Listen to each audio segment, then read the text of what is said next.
I'd like to remind you to hit the subscribe button below and also turn on the notification bell. And do not forget to like, to share, and to leave a comment. Thank you very much. I highlight 5 features that make democracy the most popular system of government. You have to understand that democracy is a concept that originates from 2 Greek words, namely demos and kratia. Demos means people, while kratia means rule or government. So demos, kratia, people, government, people rule. Government of the people, government by the people, government for the people. So democracy has to do with that system of government in which citizens exercise their governing rights or power, whether directly or through elected representatives. So they're asking us to list 5 features. What are those things that are peculiar about democracy? The first thing is that the people rule. So who are those that govern under democracy? Is it few persons? No. Is it few rich? No. The people. Who are those that decide under democracy? Number 1, people. The people rule. Then another feature of democracy is majority rule. So we know the people rule, but when you break the people into pieces, you will see the majority and the minority. Okay, if a decision is to be taken and you have 1 million persons in that country, is that clear? So some 700,000 persons will be like, we want it like this. 300,000 will be like, we want it like this. Which opinion will prevail? That of the 700,000. And you classify theirs as the majority, while that of 300 as what? Minority. So which one will prevail? The majority. So who are those that rule? The people. So amongst the people, who are those that rule? The majority. And then number 3, we said that there will be majority and a minority. So number 3 is respect for rights of the minority. Now, will everybody have a say in how the state should be governed? Yes. But will everybody have their way? No. The majority will have their way, number 2. While number 3, the minority will have their say. Even though their interest will not prevail, yet democracy would have afforded them the opportunity to express their views, their opinions, their prejudices, and so on and so forth. Another feature of democracy is periodic, free, fair, credible, and transparent election. You know, we said democracy has to do with the people deciding what they want, how they want it, and when they want it. Now, through which tool, which avenue will they decide what they want? Through election. Now, Nigeria conducted an election, was it last month or 2 months ago? Is that clear? How did we choose another leader? Through election. Is that clear? But that election has to be free. It has to be transparent so that the losers can be like, oh, we know that we are in the minority. So free and fair election. Then another feature of democratic system of government is, independent electoral commission. An election cannot be free and fair when the body conducting the election is not independent. So the electoral body has to be independent. They shouldn't take directives from a political party or the government in power. They have to be independent in thoughts and in the execution of their strategies and their policies. Another feature of democracy is fundamental human rights. Governance is about the people under democracy. The people have the right to vote. They have rights to be voted for. They have freedom of speech. So if you observe countries practicing democracy, so their citizens will enjoy more fundamental human rights than countries not operating democracy. Is that clear? Another feature of democracy is independent judiciary. As much as the citizens will be guaranteed fundamental human rights, yet there will be clashes. Clashes of interest between citizens. Clashes of interest between the government and the citizens. Is that clear? Now, how will disputes be resolved? That's the judiciary. This goes to tell us that the judiciary has to be independent in order to be able to dispense justice without fear, without recrimination, and without favor. Then Another feature of democracy is rule of law. Under democracy, nobody rules supreme. The law reigns supreme. Rule of law was propounded by an English philosopher known as Professor Albert Van Dicey. So I think I've given us about 6 to 7 features of democracy. Now to the next theory question. Explain 5 factors that limit the powers of government. Explain 5 factors that limit the powers of government. Now, which agency, which mechanism, which institution should be in charge of overseeing and managing the affairs of the state? It is the government. But is there any way by which their power will be washed so that the government does not become dictatorial? Yes. So those are the things that we'll be considering. Factors that will be limiting the powers of government. And I would like to chip in this, that they are asking you for limitations to the sovereignty of a state. What is sovereignty? The supreme power of the government, supreme power of a state. To do what? To make and enforce laws without external control. So what are the things that will limit sovereignty? What are the things that will limit the powers of government? Number 1, the Constitution.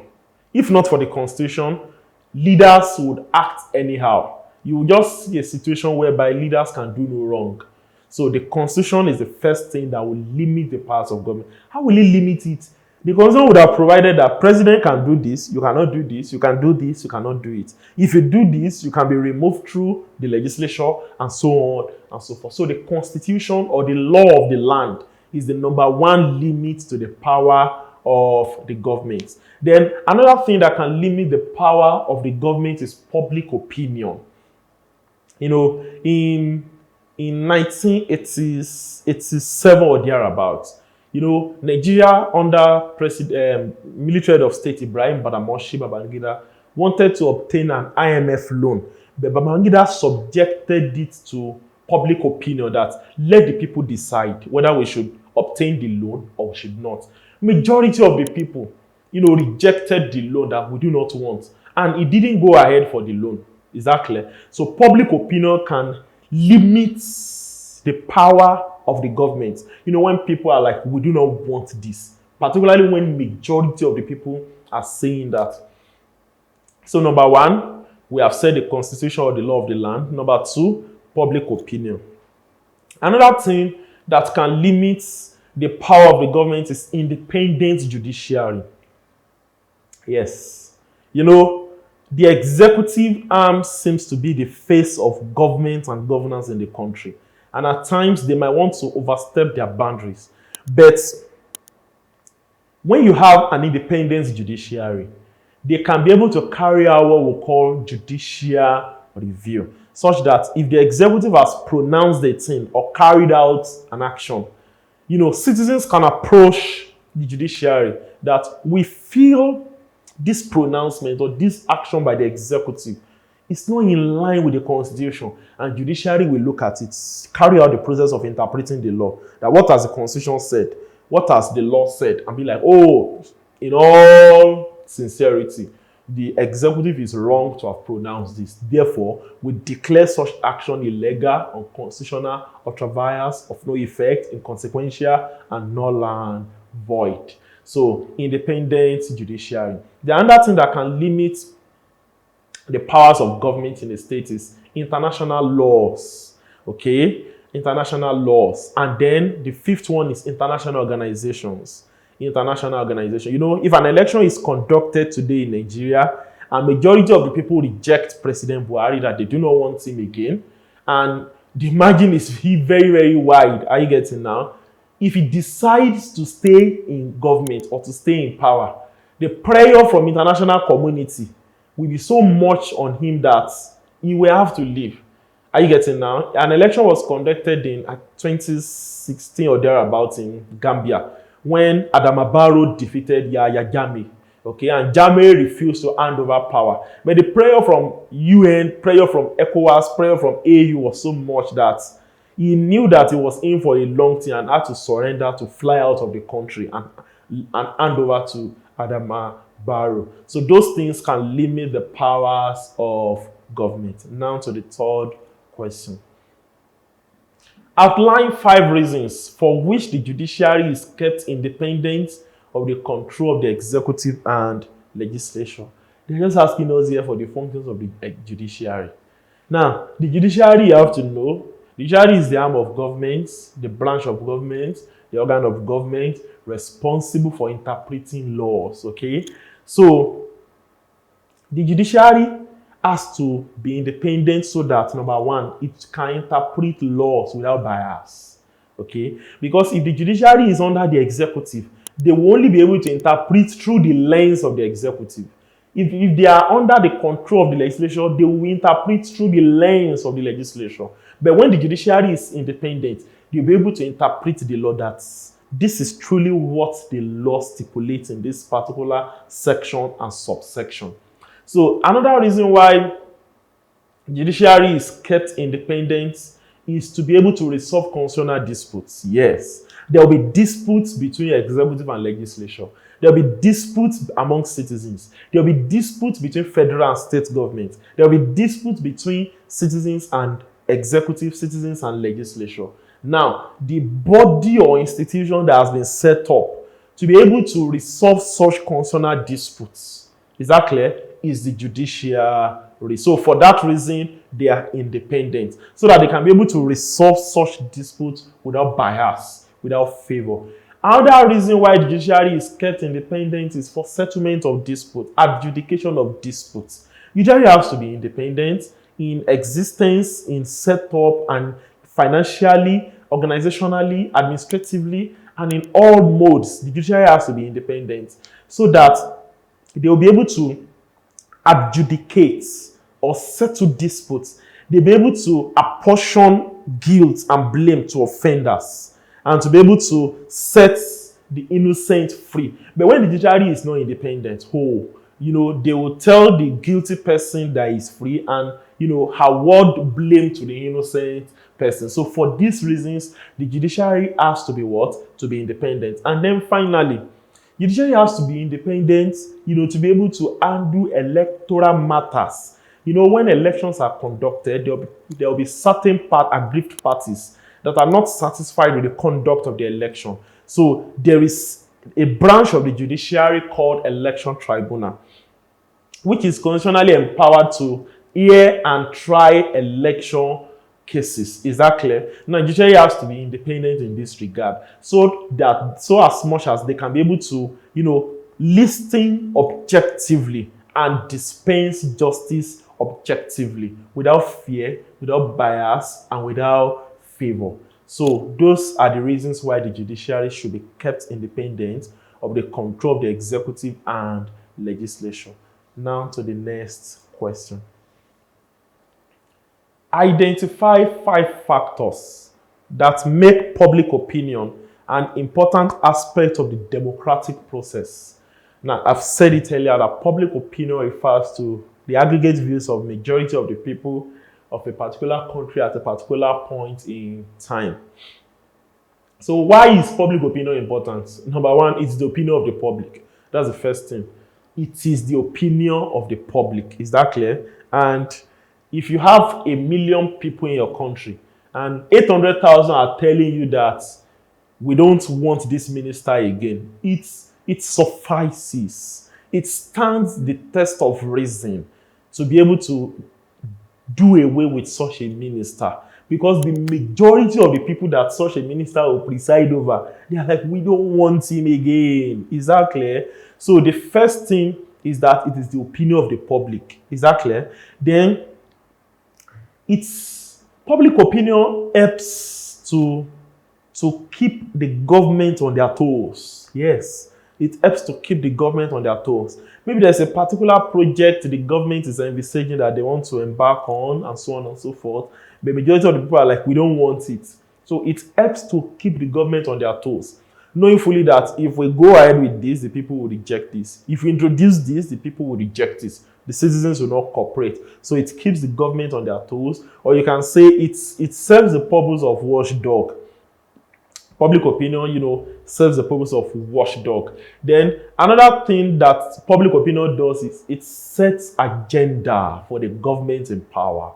When there was a particular point in time where we had a governor in a particular state, and before he embarks on drafting any budget for the coming year, he will go around all the local governments in the state and ask them that which type of project would you require, would you want in this local government. So he is seeking the opinion of that particular section of the public to be able to know what they would want. Are you getting now? So public opinion sets agenda for the government. Then another thing that public opinion does is it helps the government to know the feedback of the citizens. Yes, it helps the government to know feedback. Public opinion doesn't necessarily have to be negative. It can be positive too. When there is an earthquake and the way the government has responded is very, very plausible and wonderful. In the next election, the citizenry can decide to reward such a president or such a governor with overwhelming votes. Are you getting now? So it gives room for feedback, for the government to know whether what they have done is enjoying commendation or condemnation from the citizenry.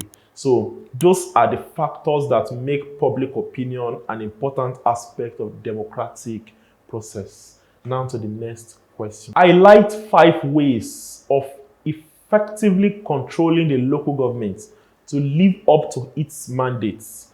Highlight 5 ways of effectively controlling the local government to live up to its mandate. You have to know that the prime and major lawmaking body in Nigeria is the National Assembly. Are you getting now? So the National Assembly. And the National Assembly has delegated a lawmaking duty to the local government. And such laws are called bylaws. Okay? So the National Assembly exerts control over the local government in that the law made by local governments, the power to make such laws is granted by the National Assembly. Is that clear? Then another way by which the local governments can be effectively controlled is through financial means, financial control. Number 2, statutory allocation. The allocation, all the major, the bulk and the major percentage of the money that comes to a local government every month comes from the federation accounts. Is that clear? So that's a form of control, because under undemocratic regimes, the allocations can be seized. There was a time that allocation of Lagos State was seized for some time. Local governments in Lagos State were seized for some time. So, number 1, bylaw. Number 2, statutory allocation. Number 3, the role of state houses of assembly. Under the 1999 Constitution, the supervisory role over local government is in the hands of state house of assembly. So it is within the purview and scope of the state house of assembly to create additional local governments or to reduce, to merge non-functional ones. So it is a form of control over the local government.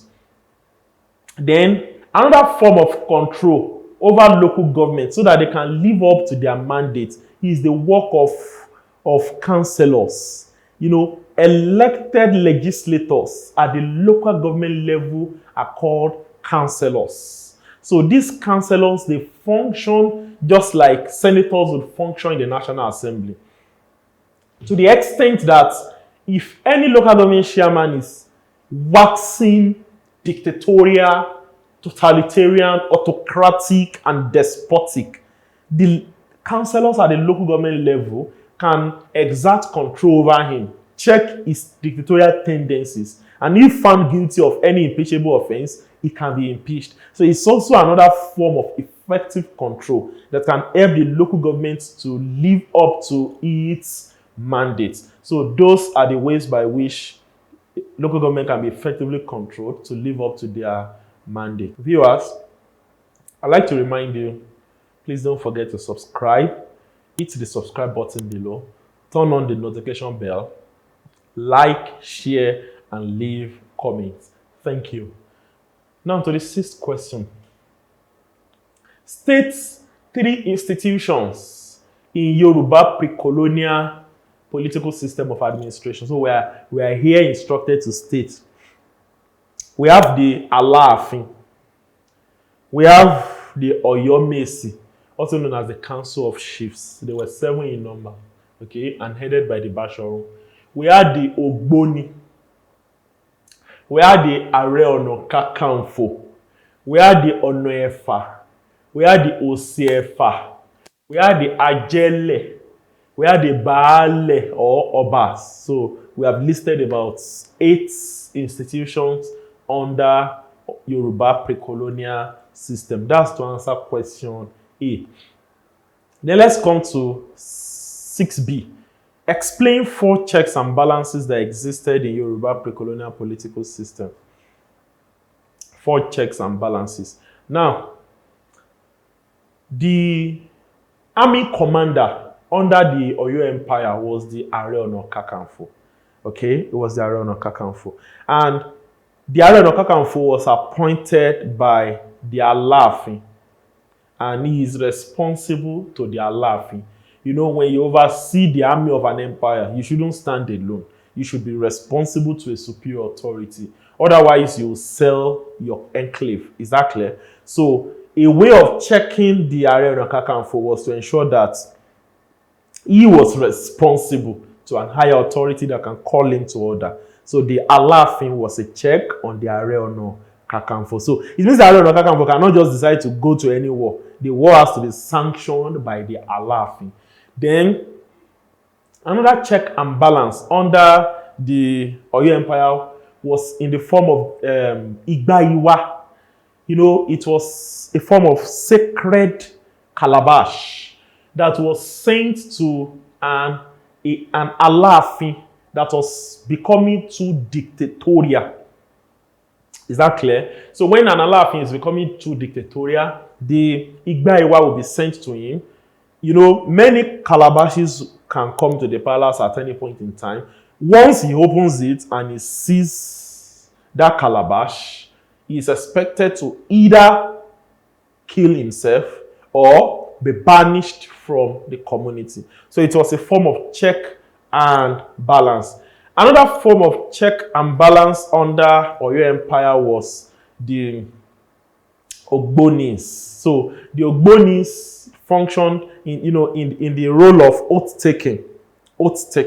So oath taking under the administration of the Ogboni was also a form of check and balance. So another thing that existed as a form of check and balance under Yoruba pre-colonial political system was the deities, so to speak. So the religious head of the empire, the Ogboni, the religious council, can present, whether truthfully or otherwise, can present the opinion of the deities that the gods do not want this. The gods want this. And since the gods were well respected, obedience was expected. Is that clear? So it was also a form of check and balance. So these were some of the checks and balances that existed in Yoruba pre-colonial system. Now to the next question. Identify the weaknesses of the Independence Constitution of 1960. Now, the Constitution of 1960 was also known as Independence Constitution. And one of the weaknesses was that the Queen was still our head of state. Were we independent? Yes. Was the Queen still our head of state? Yes. So it was a weakness. If you say a country is autonomous, has obtained suzerainty or independence or sovereignty, they should be responsible for administering their affairs by themselves, okay? So the Queen was still the head of state of Nigeria. Another weakness of the Independence Constitution was the fact that Nigeria did not have a Supreme Court. Nigeria did not do what? Have a Supreme Court. So the highest court in Nigeria at that point in time was appeal court. And if you are not satisfied with any case from the appeal court, you have to take it to the judicial committee of the House of Lords in Britain, known as the Privy Council. So it was a great weakness, a great challenge, in the independence constitution of Nigeria. Then another weakness of the constitution of 1960 was the House of Senate. Our senators were not elected. Are you getting now? They were not elected. It was modeled after the British system, whereby lower house were elected, upper house were appointed. So, but that was corrected in the 1979 constitution when we switched to presidential system, where the upper house were elected, lower house were also what? Elected. So, those were the major weaknesses of the independence constitution of 1960. Another weakness is this. Tafawa Balewa was our prime minister, but our governor general, we still had a governor general, and the governor general was supposed to be our head of state. But the governor general was only representing the Queen as head of state. So who was our head of state at independence? Queen. Did we have a governor general? Yes. Was he a Nigerian? Yes. Did he have any real power? No. He was only representing the Queen as head of state. But all these were corrected by virtue of the 1963 Republican Constitution. Now we come to the end of this session. I would like to remind you viewers that we would so much appreciate if you hit the subscribe button below and also turn on the notification bell. Also, do not forget, we know you have different friends that will be writing WAEC, will be writing NECO, will be writing post-UTME. So do well to like, do well to share, and do well to leave comments. Thank you very much.